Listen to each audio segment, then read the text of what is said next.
Mesdames et messieurs, bonsoir et bonne route des jeunes. À l'entame de cette édition, ces visites qu'a effectué le Premier ministre dans 2 services à Niamey, la stratégie pour le développement et la sécurité des zones sahélo-sahéliennes, SBS Sahel Niger, et le commissariat à l'organisation du Hajj.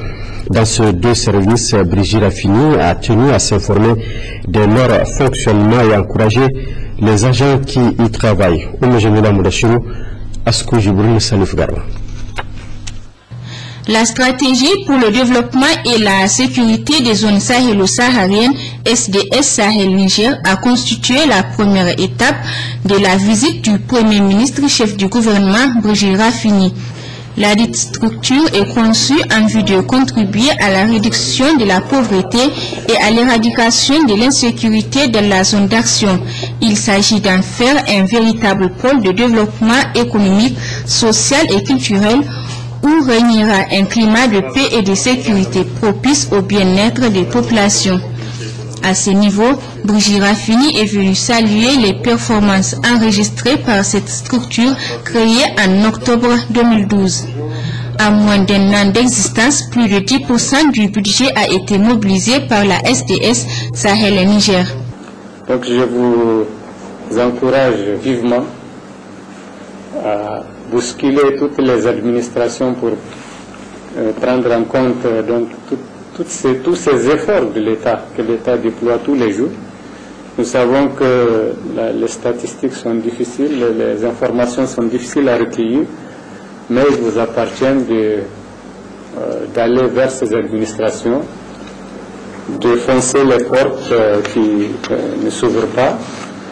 Et en tout cas, vous avez tout notre soutien pour avancer dans cette stratégie parce que nous y croyons très fort. Pensons qu'effectivement, si nous voulons consolider cette paix dont nous jouit le peuple nigérien actuellement, la contribution de cette stratégie est inestimable. Et il nous appartient à tous de mobiliser tous les moyens pour réaliser les objectifs qui sont fixés dans cette stratégie. Il s'agit là d'un programme important pour notre pays. Nous restons disponibles et à votre écoute pour effectivement réaliser toutes les étapes qui sont préconisées dans ce document très bien fait, qui a eu l'approbation du gouvernement et des partenaires. Nous allons également préparer une table ronde de ces partenaires pour que de manière, une fois que donc le plan d'action est adopté, une fois que ces requêtes ou ces projets sont élaborés, nous pourrions nous asseoir avec nos partenaires afin de les amener à remplir ces engagements moraux qu'ils ont pris en nous encourageant à adopter cette stratégie. Prochaine étape de cette visite, le commissariat à l'organisation du Hajj, structure mise en place pour améliorer les performances de l'organisation du Hajj. Cette année, sur les 12 000 pèlerins attendus, 3 423 sont inscrits, soit un taux de 28,52%. La date limite des inscriptions pour le Hajj 2013 est fixée au 20 juillet. À Niamey comme en Arabie Saoudite, tous les préparatifs vont bon train selon le commissaire à l'organisation du Hajj. La SDS Sahel Niger et le commissariat à l'organisation du Hajj sont des structures rattachées au cabinet du Premier ministre. Récemment mises en place, elles s'activent pleinement pour accomplir les missions à elles confiées. La visite du Premier ministre est donc une opportunité pour celles-ci en vue d'exposer leurs préoccupations. Le Hajj, justement, c'est dans quelques mois. C'est pourquoi, à son passage ce matin au commissariat à l'organisation du Hajj, le Premier ministre et chef du gouvernement a évoqué avec les responsables de cette institution la nécessité de tout mettre en œuvre pour la réussite du Hajj édition 2013 et les autres à venir. Pour cela, Brigitte Raffini a exhorté les différents acteurs à plus de collaboration pour le succès de l'événement. L'organisation l'organisation du Hajj et de la Umrah, c'est une activité pérenne et qui intéresse la très grande majorité des Nigériens, qui sont donc, pour ainsi dire, un pays à très forte majorité musulmane.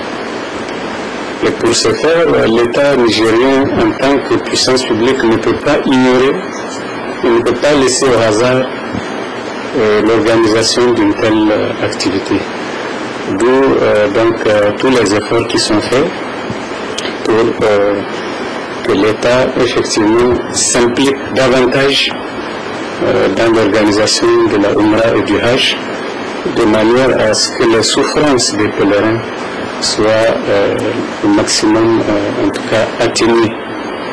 Voilà donc la raison pour laquelle nous avons créé le commissariat au Hajj et à la Umrah. Nous entendons par ainsi donc rendre cette activité plus professionnelle, mieux encadrée, mieux organisée, au profit des pèlerins nigériens. Ce que nous avons constaté, c'est que depuis toujours, depuis les années dernières, les années passées, les Nigériens payent assez cher d'air pour souffrir. Ce n'est pas normal. Si vous payez, vous avez droit à des services de qualité, à des services qui vous permettent d'accomplir cette noble mission, cette grande mission que tout musulman est en devoir de réaliser dans les conditions prescrites. Je constate avec satisfaction que l'équipe que nous venons de mettre en place, que le commissariat au Hajj, en tout cas, est sur la bonne voie, conformément aux directives qui ont été données, conformément à sa mission. Et nous vous encourageons, monsieur le commissaire, pour, en tout cas, que toutes les dispositions soient prises pour que dès cette année, dès le Hajj de cette année, nous constations la différence, dans le sens de la qualité, dans le sens d'une meilleure organisation. Vous avez des interlocuteurs assez nombreux, notamment les agences de pèlerinage qui sont, je crois, aujourd'hui au nombre de 80, qui sont en règle vis-à-vis de la réglementation de la législation en vigueur. Mais le tout n'est pas d'être en règle. Il faut le souligner. Il faut être en règle et être apte, être capable, avoir toutes les performances qu'il faut pour être effectivement en mesure de convoyer les Nigériens de leur village à la Mecque, à Médine, et les ramener dans les meilleures conditions de sécurité et de vie, tout simplement. Donc, ces agences, nous souhaitons que sans complaisance, elles puissent effectivement faire l'objet d'un suivi, qu'elles soient en tout cas bien suivies et qu'elles puissent participer de manière efficace à l'organisation du Hajj. Vous avez parlé de la première séquence qui est donc la relation avec l'Arabie Saoudite. Nous souhaitons effectivement que ces relations soient des meilleures, comme cela a toujours été le cas.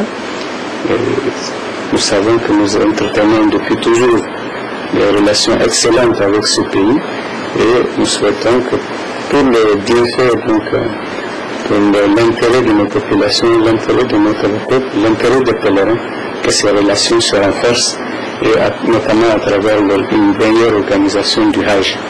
Nous voulons mettre fin à ce stress annuel que nous avons au moment crucial, c'est-à-dire au moment de l'organisation du Hajj. Nous avons désormais une structure pérenne, puisque l'activité elle-même, le pèlerinage, nous savons qu'il y en a eu depuis toujours, et il y en aura toujours, Inch'Allah, d'où la nécessité d'avoir un instrument permanent qui travaille à l'amélioration des conditions d'organisation du Hajj. D'où donc l'impérieuse nécessité du commissariat au Hajj de prendre toutes les dispositions pour répondre à cette nécessité, pour répondre à ces exigences qui de plus en plus sont fortes, les attentes des citoyens sont fortes. Alors, nous avons dit que avec ces nouvelles dispositions, il faut beaucoup de discipline, il faut de la rigueur. Les échéances sont fixées, les délais ont été arrêtés pour la sélection des compagnies, pour l'enregistrement des pèlerins, ainsi de suite. Le pèlerinage, comme tout le monde le sait, c'est une affaire de Dieu. Si vous êtes appelé, vous irez à la Mecque, au lieu saint de la Mecque. Si vous n'êtes pas appelé, vous n'irez pas, quoi que vous fassiez. On fixe des dates qu'il faut respecter. Si à la date prévue, vous n'êtes pas prêt, mais reportez tout simplement à l'année prochaine, sans bousculer, sans se bousculer. Donc nous en appelons à la compréhension de tous les pèlerins, de tous les candidats au départ au Hajj, d'être prêts avant le 20 juillet, date à laquelle les inscriptions s'arrêtent. Et on peut dès à présent s'inscrire pour l'année 2014, commencer à s'inscrire pour l'année 2014-2015. Ça permet même une meilleure programmation au niveau des agents. Donc nous sommes en train d'entrer dans un nouvel esprit d'organisation, de méthode qui permet aux pèlerins d'effectuer le Hajj dans les meilleures conditions. Et c'est ça même qui va le rendre plus fructueux, nous pensons, parce que lorsque vous l'accomplissez dans l'impréparation et dans l'improvisation, vous n'êtes pas sûr que tous les rites vont être accomplis dans les normes selon les prescriptions convenues, qui sont reconnues. Donc, c'est vraiment un problème d'organisation qu'il faut que tout le monde, auquel tout le monde est astreint. Voilà donc les observations qu'appelle de ma part cette visite, et je suis satisfait en tout cas pour l'instant des dispositions qui sont prises, et nous espérons qu'elles produiront sans aucun doute les résultats attendus. Le gouvernement à son passage au commissariat à l'organisation du Hajj ce matin. Niamey abrite depuis ce matin la 3e session ordinaire du comité des experts du Conseil de l'Entente. À l'ordre du jour de cette rencontre, plusieurs points relatifs à la redynamisation de l'organisation. Mohamed Idrissa Ousmane et ce phénomène. Plusieurs points d'une importance capitale relatifs au processus de redynamisation du Conseil de l'Entente sont inscrits à l'ordre du jour de cette 3e session ordinaire du comité des experts des pays membres de l'organisation. Il s'agit, entre autres, des rapports annuels des différents projets de réforme de l'organisation, du rapport d'exécution du budget 2012, du collectif budgétaire 2013 et du projet de budget 2014. Des points que les experts vont examiner minutieusement afin d'assister le Conseil de ministres dans la prise des décisions. Le secrétaire général du ministère des Affaires étrangères du Niger a rappelé aux experts leur rôle combien important avant de souligner quelques réalisations faites depuis la redynamisation du Conseil de l'Entente grâce à la volonté et à la vision de nos chefs d'État actuels. Le rôle des experts, c'est d'aider à la prise de décision, c'est-à-dire de donner un avis motivé et basé sur une qualité exclusive. Par ces propos, je voudrais dire que le savoir-faire technique et scientifique est toujours nécessaire pour la redynamisation du Conseil de l'Entente. La mise en œuvre efficiente et efficace des projets du Conseil de l'Entente doit nécessairement passer par l'évaluation des experts. Permettez-moi de relever quelques acquis depuis le déclenchement de la redynamisation du Conseil de l'Entente par les chefs d'État. Entre autres, je voudrais rappeler l'adoption de la nouvelle charte en 2011, la révision des textes régissant le secrétariat exécutif, les textes régissant les statuts du personnel et l'adoption en mars 2013 du plan stratégique. L'adoption de tous ces textes a été possible grâce aux observations du comité des experts. M.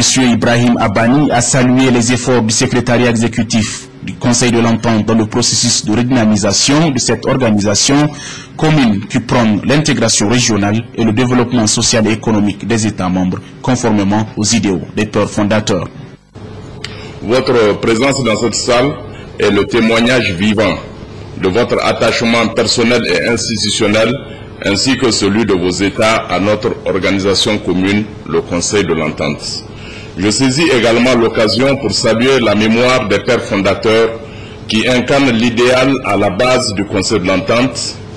En nous léguant cette organisation, ils nous ont tracé le chemin de la fraternité, de la solidarité et de l'union sacrée face aux nouveaux défis politiques et économiques. Aujourd'hui, en préservant cette grande organisation, nos gouvernants ont démontré qu'ils sont les dignes héritiers de cet idéal. À cet effet, ils associent toutes les compétences dans la construction de l'intégration régionale. Notez que cette troisième session ordinaire du comité des experts prépare la session ministérielle qui se réunira très prochainement à Niamey.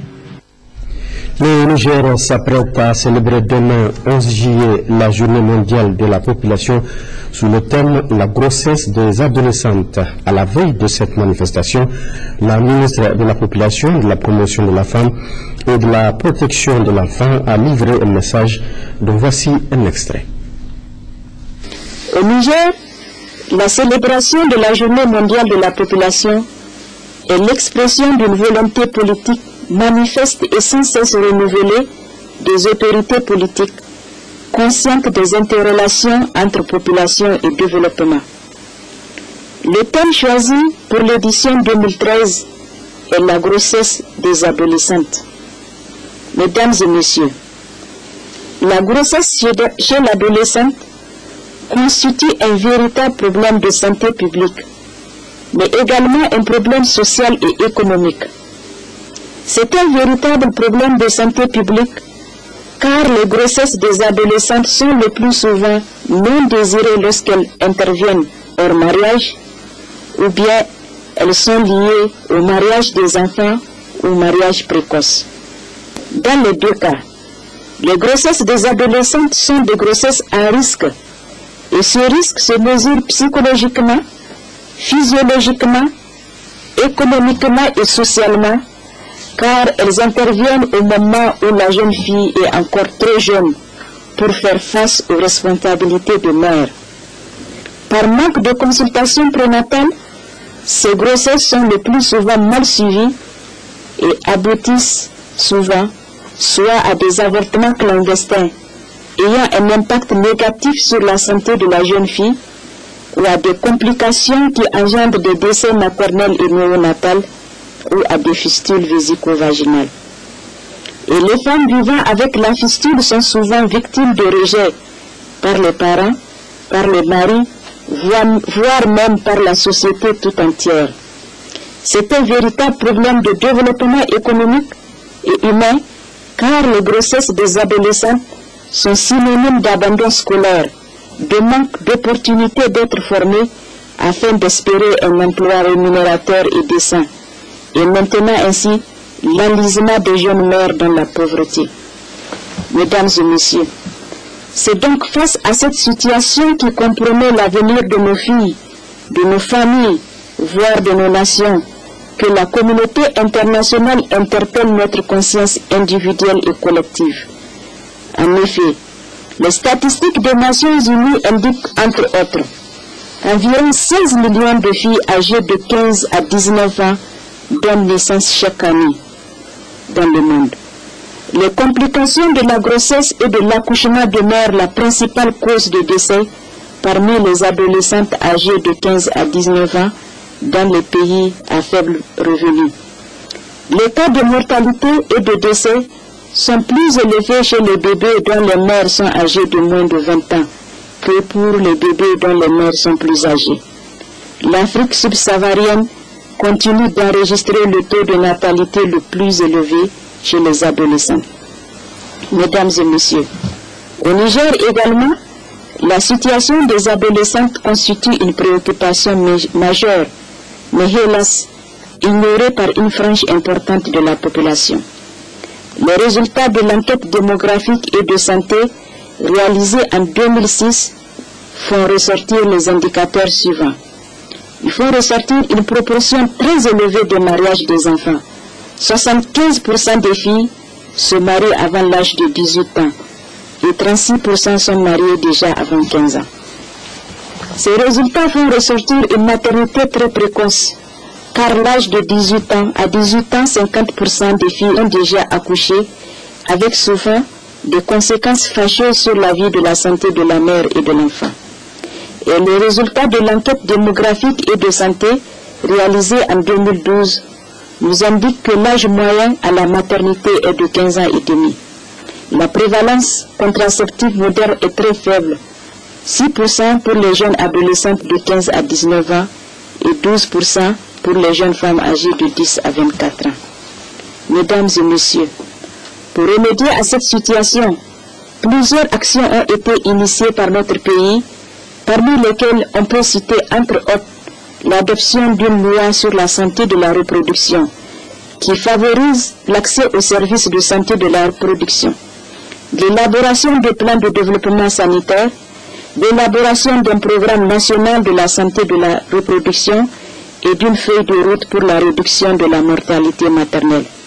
Par ailleurs, plusieurs actions d'information, de sensibilisation et de conscientisation des populations ont été menées par mon département ministériel dans le cadre de la mise en œuvre du projet démographique multisectoriel PRODEM. Les problèmes de la santé de la reproduction des adolescentes sont sensibles et complexes. C'est pourquoi j'invite les parents, les services techniques de l'État, la société civile et les agences de coopération à s'y atteler pour un meilleur devenir des adolescentes à travers des actions concertées, cohérentes et concrètes. Pour terminer, je tiens au nom du gouvernement à réitérer tous nos remerciements aux partenaires au développement et aux acteurs de la société civile pour leurs multiples efforts et appuis constants dans l'amélioration du bien-être des populations nigériennes en général et ceux des jeunes et adolescents en particulier. Vive le Niger, vive la coopération internationale, vive la journée mondiale de la population. Je vous remercie.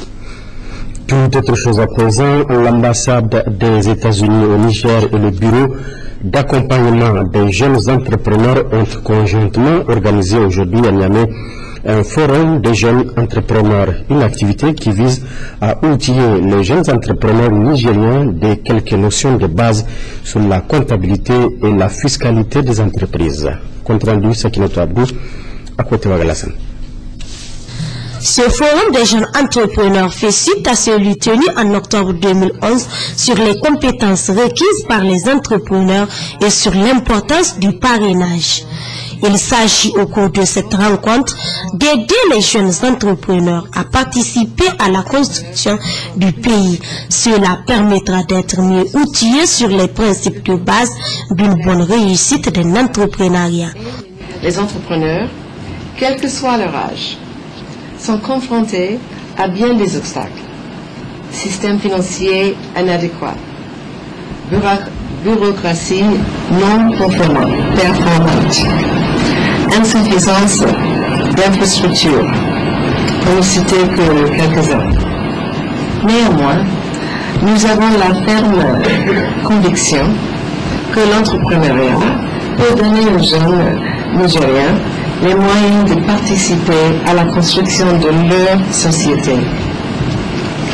La réussite en tant qu'entrepreneur provoquera un changement social qui favorisera l'autonomie des générations futures. Votre pays offre un grand potentiel aux entrepreneurs dans plusieurs secteurs, y compris les ressources naturelles, le tourisme, l'agriculture, l'élevage et les nouvelles technologies. Pour réussir son entreprise, la transparence est le moyen le plus approprié. On ne peut pas devenir une grande entreprise si on n'est pas transparent. Si de l'organisation nous avons tenu à mettre ensemble ceux qui ont déjà réussi et ceux qui veulent commencer, dans cette salle vous aurez vous avez au moins 19 étudiants qui portent en eux un business plan qui n'ont pas encore démarré. Et c'est un cadre d'échange ici pour qu'ils voient comment on peut démarrer et bien réussir. Il y a des personnes qui ont bien réussi, ce serait une bonne interaction de croiser ces personnes. Il sera question au cours de ce forum de débattre sur la comptabilité des entreprises qui constitue un véritable outil de gestion, de suivi et d'analyse des éléments de la vie d'une entreprise et la fiscalité des entreprises pour accomplir son devoir et contribuer à fournir des services publics. Les attentats meurtriers d'Agadez et d'Arlit ainsi que l'attaque de la prison civile de Niamey, objet d'une déclaration des ressortissants nigériens résidant au Ghana à l'issue d'une réunion qu'ils ont tenue le 16 juin dernier à Accra. La communauté nigérienne au Ghana a exprimé son indignation face à de tels actes avant de présenter ses condoléances aux familles des victimes, au gouvernement et au peuple nigérien. Voici la teneur de cette déclaration. Déclaration des ressortissants nigériens résidant à Accra, Ghana. Suite aux attaques terroristes d'Agadez et Arlit et récemment dans la prison civile de Niamey ayant causé la mort de 24 militaires, un civil et 2 gardes républicains. La communauté nigérienne à Accra, au Ghana, s'indigne et condamne ces actes. Présente ses condoléances aux familles, au gouvernement et au peuple nigérien. Souhaite un prompt rétablissement aux blessés. Rappelle nos compatriotes où qu'ils se trouvent d'être vigilants et de dénoncer tout individu suspect. Apporte notre soutien indéfectible au gouvernement et à notre brave armée. Demande à tous les Nigériens de continuer à implorer Dieu dans leurs prières afin que la paix et la stabilité règnent au Niger. Prie le bon Dieu, le miséricordieux, de nous gratifier d'un hivernage fécond. Amen. Vive le Niger. L'actualité du jour à présent au Mali, le président par intérim Yankunda Traoré a rencontré les candidats à l'élection présidentielle du 28 juillet prochain. Pour le président malien, aucune raison ne peut justifier le report du scrutin. Valérie Hortel. Ils sont 28 candidats en lice pour le premier tour de l'élection présidentielle malienne. 27 hommes pour une femme, reçus tous ensemble au palais présidentiel. Yankunda Traoré leur a confirmé que le scrutin aura lieu à la date prévue. Il leur demande d'être indulgents, car l'organisation risque d'être un peu chaotique. L'essentiel des conditions sont réunies. Vous savez dans quel contexte ces élections arrivent. Elles ne seront pas parfaites, loin de là, mais elles seront transparentes, elles seront crédibles. Pas de report pour permettre le vote des réfugiés et la distribution des cartes d'électeurs. L'agenda encouragé par Paris est maintenu. Il reste 3 semaines pour convaincre les indécis. La campagne a démarré sur un air de fête. Dans un stade plein à craquer, Draman Dembélé, le candidat de l'ADEMA, le plus grand parti du pays, a défendu le fer de lance de sa campagne, la justice sociale. Je veux donner espoir à tous les enfants de ce pays. Je suis le candidat des Maliens, le candidat de la justice sociale, le candidat du mémoire ouvert. Éradiquer la pauvreté, développer l'emploi, l'éducation dans un Mali uni, c'est le mot d'ordre de la plupart des partis. C'est aussi celui de Soumaïla Cissé qui a dévoilé son programme pour un Mali nouveau. M'engage tout entier pour le Mali. M'engage pour le bonheur des Maliens. Une ville échappe à la campagne. Kidal, le fief de la rébellion Touareg. Kidal, où les tensions sont vives entre les partisans de l'Azawad et ceux qui soutiennent le retour de l'armée malienne, au point que certains commencent à douter qu'on puisse même y voter. Enfin, en Égypte, la tension ne faiblit pas entre les autorités de la transition et les partisans de Mohamed Morsi, issus des Frères musulmans. Un premier ministre a été désigné, mais le Parti pour la liberté et la justice refuse toujours l'éviction de son partisan. Michel Lesca. Le nouveau Premier ministre égyptien Hazen Gheblaoui a entamé mercredi des consultations pour former un gouvernement à la demande du président par intérim Adli Mansour. Cet ancien ministre des Finances de 76 ans aura la lourde de réconcilier le pays. Mais les frères musulmans ont d'ores et déjà refusé sa proposition d'entrer au gouvernement. La tension reste vive dans le pays. La justice égyptienne a ordonné l'arrestation de plusieurs hauts responsables des frères musulmans, dont le guide suprême de la confrérie Mohamed Badi, accusé d'incitation à la violence lors des manifestations qui ont fait 50 morts lundi. Ceux qui sont arrivés au pouvoir sur des tanks, sur le sang de nos martyrs, sur le corps de nos enfants et sur la dignité et la liberté des Égyptiens n'ont aucune dignité dans notre pays. Nous ne les acceptons pas. Mohamed Al-Barada, chef du FSN, une coalition laïque, fait également son entrée au sein du gouvernement. Il récupère le poste de vice-président en charge des relations internationales. Des nominations d'ores et déjà rejetées comme illégitimes par les sympathisants des frères musulmans, mais qui ont obtenu le soutien du camp laïque et libéral. Nous avons besoin de quelqu'un qui fasse marcher le pays, qui relance la production et donne du pain aux citoyens pauvres, pas quelqu'un qui fasse chavirer le navire. Non. Le président Adli Mansour a désigné un nouveau procureur général et dévoilé son projet de réforme de la Constitution. Il prévoit des élections législatives début 2014, suivies par un scrutin présidentiel. Un plan de transition déjà critiqué par les partisans des frères musulmans qui ont de nouveau investi les rues du Caire. Voilà qui met fin à cette édition, mesdames, messieurs. Merci à vous de l'avoir suivi. Au revoir.